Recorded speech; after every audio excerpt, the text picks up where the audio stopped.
dari jajaran Polda Metro Jaya dan juga Polres Metro Jakarta Pusat berupaya memukul mundur massa untuk segera meninggalkan area kompleks parlemen untuk bisa disterilisasi dan dilakukan kegiatan sebagaimana biasanya bagi warga lainnya.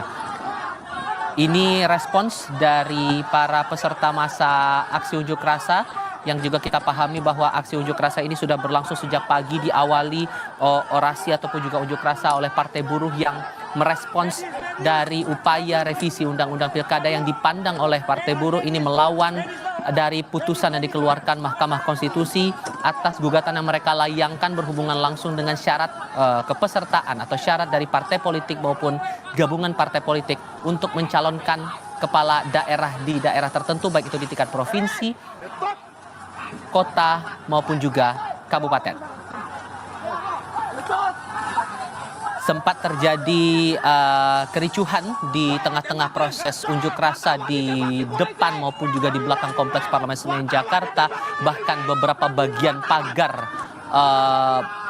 kompleks parlemen ini roboh di beberapa bagian begitu, dan dilakukan oleh massa dan coba dilakukan sterilisasi maupun juga audiensi antara pihak pengamanan bersama dengan massa untuk diharapkan aksi unjuk rasa ini bisa berjalan tertib dan kondusif di tengah isu yang terbilang cukup panas di tengah masyarakat. Visual sebelah kanan layar kaca Anda adalah gambaran lebih dekat dari proses pukul mundur dari pihak kepolisian kepada massa yang masih berada di sekitar kompleks parlemen.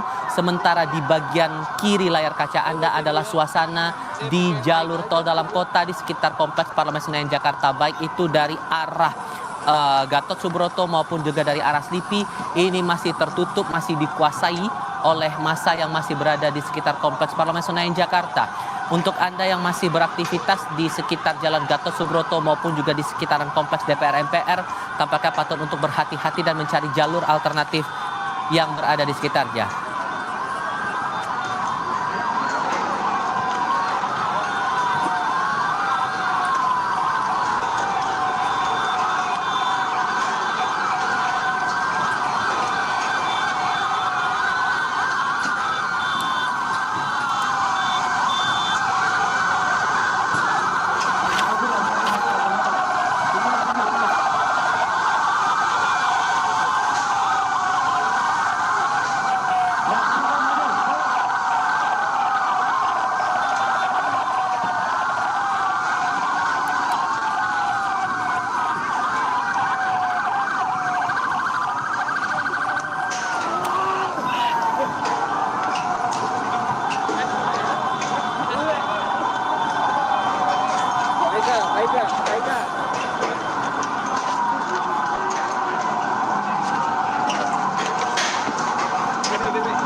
Polisi masih berupaya membubarkan paksa demonstran yang masih berada di sekitar Jalan Gatot Subroto, tepatnya di depan kompleks DPR MPR Senayan Jakarta, karena masa untuk berorasi sudah habis sehingga area di sekitar kompleks parlemen harus disterilisasi sehingga bisa digunakan kembali oleh masyarakat untuk melakukan aktivitasnya sebagaimana biasanya.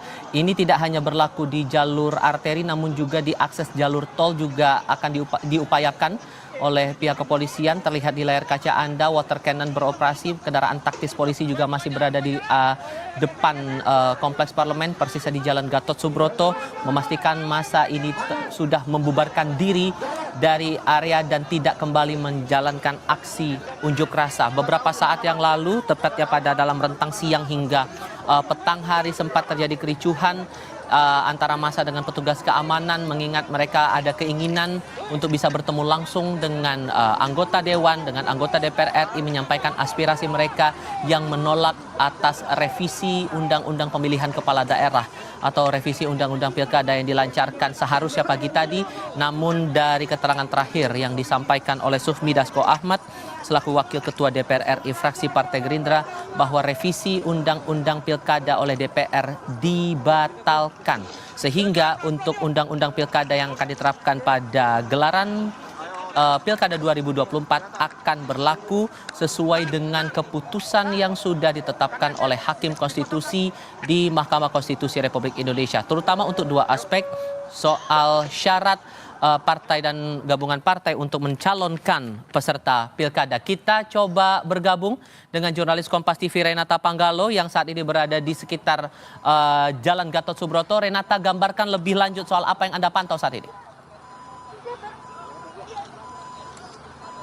Iya, usai konferensi pers yang disampaikan oleh Wakil Ketua DPR Sufmi Dasko, memang situasi semakin ricuh. Meskipun pihak DPR sudah menyatakan bahwa RUU Pilkada dibatalkan, namun memang sampai saat ini massa masih terus memadati di sekitar gedung DPR.